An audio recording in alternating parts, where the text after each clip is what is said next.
Hi, welcome. In this video, this is part two of my breakdown series involving the anti-dog trainer and a dog named Enzo.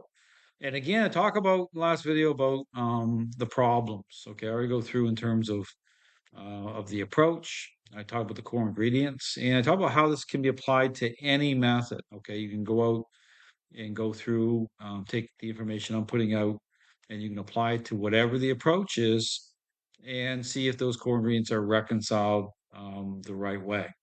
So here, let's play some more of this as Murdoch continues to talk about Enzo. Say is 3, 4 month, 5 month old mark, and they get older, they're going to think certain things are acceptable. And I think that's really what happened in this case. Is they had told me that when he was a very young puppy, he would mouth them and kind of play intensely with them, but they didn't really let him know that they didn't like it. And So that's a sign of that possessiveness, okay? That type of attachment that's upside down, so I okay? think this led Enzo to believe as he got older that, Yeah, talk about this whole petting thing. Okay, if you're in the middle of an intervention, you know what that represents. Okay, through that connection. Okay, control. So it'll offer up a fake picture, even to a trainer, right? Dog likes that. Giving the dog comfort the wrong way. Okay, it's about the right conversation. It's about connection. hey, I could just treat you like this and it's acceptable. You're not going to care about it. Whereas, say, if he were with another dog or his mother and he were to bite them aggressively or play very intensely, they would probably let him know that that wasn't going to fly. So this is another one of those cases where sometimes something might work initially, but then after just a little bit of time, it is no longer effective, and you've got to. See how he uses the leash. It's not intentional. Okay, in terms of the integrity of that. Okay, being able to intercept those moments in a that provide clarity. Okay, his leash method doesn't align that way. Okay, I want to make that clear. Troubleshoot. You've got to change course. Sometimes you got to get creative with things. But all in all, I'm really happy with how this went, and everything is now in a really good place between Enzo and his owners. And So he's talking about things being in a good place between. Well, how do you determine that? Okay, I talk about the only way to put that to the test. This is why people end up getting blindsided. The relationship doesn't get better that way. That's when you deal with dogs. I call the 1 percentile dogs, but it's for all dogs. Okay, but when you start messing around with some of these dogs that are more in which their social needs are higher, what I call the 1 percentile dogs, that's where it really exposes the underbelly, okay, of these holes and gaps by way of the core ingredients. I'm really happy to share this success story with you guys. That's what it does. It's all about the success story. Well, see a lot. I mean, in the dog training world, right? But this whole thing about appearances, it's like, okay, truly knowing, okay, where, and truly knowing from the beginning. Okay, revealing, and then changing. Okay, this is the thing. It comes through being connected the right way. Old, because I used to walk, around the main trail, and then we'd cross the street, and I'd walk my dogs, and we'd go all the way back there to Jefferson, and then come back around. It takes you. You can go out behind Juco. Yeah. And then come. Yeah. Like. So this is where again I talk about he goes into the home. A lot of trainers do go in the home environment. Dogs floating around, and the leash is not used as a tool the way I describe it. Okay, it needs to be. Understand that. It's what reveals and changes. Okay, brings it into that right conversation. So when you get into this whole issue here, you see Enzo starting to, at a certain point of the video, grabbing a hold, starting to express control that way. That offsets it, okay? That preempts that, okay, by way of the leash and have that conversation because the dog starts to see you the right way, starts to see you differently right away. The dog is going to come in and bust into your personal space that way. So if they take hold, if the dog does come in, guess what happens right away? You're engaging, interaction based, even the dog on the leash. So you have to have that conversation. Okay, it's got to be expressed through that. The dog to create that different type of association. Okay, that doesn't happen through his method. Oval too. Yeah. It's a long Yeah, trail a long because way. we used to live down by the hospital, so we would go from there. Because here the dog will become very fulfilled and content with just this type of connection. Okay, but as the video goes on, as they start to put some influence over this dog, just even in the way that Murdoch does it, okay, it's enough to trigger this dog off. Okay, this dog's starting to get upset. Hey, starting to want to express more control. It's like here's the thing: is you don't have to. And just remember the saying: you don't have to be desperate over that which you're already in control of. Okay, you don't have to be desperate, right? But when you start to sense that there's a change or we're starting to lose a level of that control, guess what? Now you become desperate, right? And that's where you see this dog start to react. But the problem with that is that it's about getting over that hump.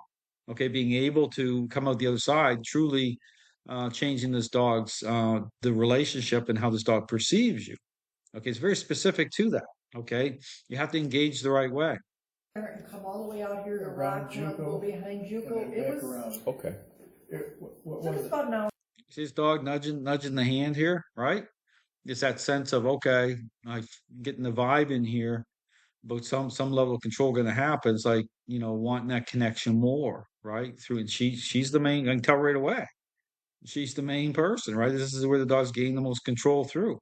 Hour and a half. This dog, see, just pay attention. See that? And so right here, what makes it different with me is like I come in and like get your dog on the leash. Okay. Start to separate that somewhat. Start to bring that into a different conversation. This dog would not be touching. So you see that leaning in, touching, petting, touching, shut that. You have to shut that down. Okay. You have to shut down that because you're rebuilding that connection. Understand that connection has to be rebuilt. On a bike? Yeah. Wow. It was 18 miles. And he's just talking to them and so I could be talking to people, right? But this is going to be done right away when I come in. I'm lining it up because that's the default setting. Okay, that's the setting right away that you have to go into. 18 miles. Okay. Around and Because back. you're going through, weaving through. Yeah. And I used to do talking, it once in the morning and once at night. talking crap. No kidding. Wow. 36 miles. That's a hell of a workout every day. It Hey, was. it's okay. You are the You worst. are rotten. Goddamn. So even all this touching stuff, I'd say no. Okay, only what's like really necessary. But then, because any sort of motions that way in the dog, see, no. Now you want to act like you're really. Right. Act good. perfect. What the heck is wrong with this picture, bud? Well, let's see then if we can. Dog takes all that as petting. Yeah, go ahead and sit down. Let's see if we can bring it out of him. It's the same thing here. The posture, don't do that. Okay. I mean, and sometimes I'm just watching for the first time. I'm going through this, but you see this, the sitting down part, right? It's like when you go watch the Christopher Fraze video I put out, you can watch it on my YouTube channel, part of my Flipping the Script series. The posture, how you're standing or sitting, that matters. Okay. It's about, it's about relationship, it's about control. Right. So how the dog perceives. So this will, create this type of association as to more emotional connection, okay, to the dog. Yeah, and when he does that, do the same thing you did in the chair where you want to kind of push him away. See this There dog? you go. Yeah. I don't want you over here. Well, come back here then, sir. I just was putting my shoes on. Come on, go over. But see, this dog still gets to do, so this dog has the choice, right, to go to the secondary supply, right? Want to connect with secondary supply. And that would be what I would want him, like when you assert yourself, he should walk away like that. And coming back, Rather than, yeah, go ahead and do it again. this whole, because this is the problem, is this type of push away, but it's not, it's about, taking the choice away from the dog, okay? It's this type of standoffishness, okay? It's not the type of thing you want to be. This is not how you want to be doing it, okay? Because it's just like, you could be doing this 1,000 times, right? Because it's going to take forever, and it's not even effective in the way in which, changing people, in this dog. Because you'll see it through this video as we keep playing this. All right, come back. Just keep repeating it. Because part of the problem is she's kneeled down too, which is going to generate more of this type of a kind of a call out, kind of saying, hey, I'm in the posture that we're reconnected a more of emotional level anyway. So it's like it baits the dog more, right? It baits the dog, and she should be up on her feet with this dog on the leash and starting to engage properly here. But isn't it like?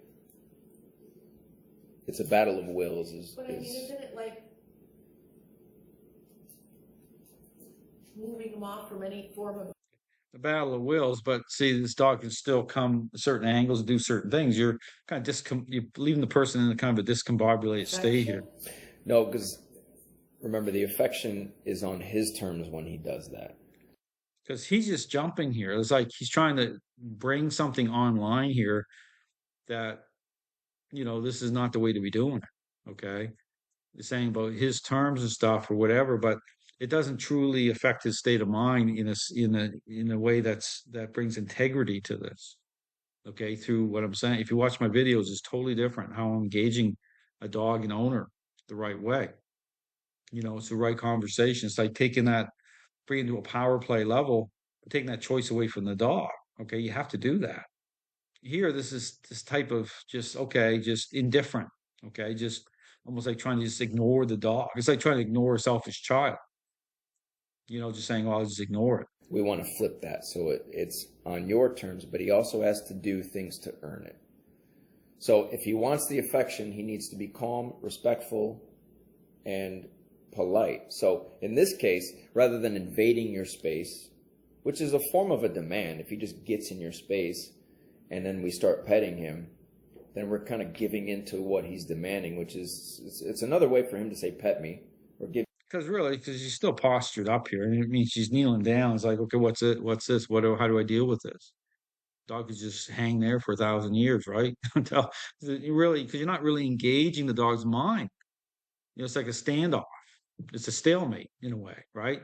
Because you're really not affecting this dog in a way that's meaningful. Okay, meaningful engagement with this dog. Give me attention. But if we assert ourselves like I did there and you're claiming your space now and saying, not right now. He needs to listen to that. Well, she's not really claiming her space. Okay, again, she's up on her feet and the dog's on a leash. Then you're claiming, right? You're engaging. It's a power play, right? You're starting to move forward. The dog's got to go with you. You bring the dog, so it's like that leash gives you the ability to be able to direct the dog's movements. Okay, here there's no connection that way. Okay, this dog can direct their own movements, and then you just push him back at a certain level. But here we go. Look. And if he respects the boundary you're establishing, which is give me my space, and not that's respecting. Fine. That's not respecting the boundary. He never. You think this is funny, and it's not. Oh no, because I've had this happen so many times. He's had this happen so many times. But what do you do? Because this shows you a dog that has an unhealthy attachment, very possessive. That's why you see the biting at the end of this video. It doesn't get resolved. Okay. It has to be resolved in a way that makes sense to the dog, okay? That the dog's going to come into agreement with. I'm being funny because, like a kid we were saying earlier, they make a liar out of you every time. No. Right. Because she could sit here a little small, like think this is kind of cute, right? This has to be like separation, okay? This has to be a contrast here that's going to offer up. Because when you get a dog on the leash and the dog starts to really kick up a certain level, and she's trying to put a certain demand on the dog, it brings her in a better resolution as to what's going on. Here, this is messy. Okay, this is like a muddy mess, and it doesn't do that. It can just lead her into, well, is that good or bad, or what is that? This is so abnormal because he would be fighting her. Sure, especially when you do try to push him away. You'd be biting her. Well, the dog does bite into her in the video. Okay, here this is more just like the dog still has that connection. Okay, right here, the dog's still connected through touch. So it's like appeasement thing. The dog's saying, "Okay, I'll accept this for now. I'm still in full control here. I'll just let this play out here." Because there's not a real disengagement here. Okay, in terms of bringing this dog under intentional control and influence, that's not happening here. Yeah, I can't sit on the floor with this dog. Now I wonder if, say, I walk out the door, if that'll change anything. Here, start wiping the floor. Or let's see.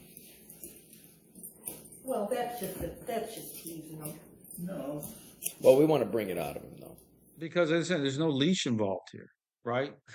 There's no integrity here in terms of setting anything in motion that's going to cause a contrast or separation the way I talk about, right? Because he has a different idea about things here, which isn't what you want. Okay. No. No. So there, the push-pull method is what would affect the dog's state of mind. If you watch how I'm doing, the dog has a towel or whatever in their mouth, affects the mind in the mouth, and the dog releases. But it shows you how influence actually impacts the dog's state of mind through the push and pull method. So, you can try it. You watch my videos of push-pull method. Here's you trying to take it out of the dog's mouth. That can engage more of that type of a response to the dog, that possessiveness. Okay, now, can you try, I don't know, can you do like a firm hand clap like I did over there? Yeah. Yeah, I would. So here we get into the foot stomping, hand clapping craziness, okay? It's like this type of using, trying to generate like a type of correction through sound, okay? Again, that's something you don't want to go into, because here's the problem. You deal with a dog that has a lot of control issues. It's like a force field. It bounces off. The dog may respond in certain moments, but it's not meaningful in the sense of having the right conversation with the dog. Do that. And that's dogs jumping. There you go. And rather than backing up, I want to move into him. Clap and move into him. So that you're taking more of an assertive posture rather than backing up. Even though he's not doing anything? When he starts. But even that, okay, that's fine if he wants to sit there. So, approach 20, we'll stop it here. I'm gonna jump this ahead on the next video too. I'm gonna probably do another 1 or 2 more parts here, because really, hitting the main points here.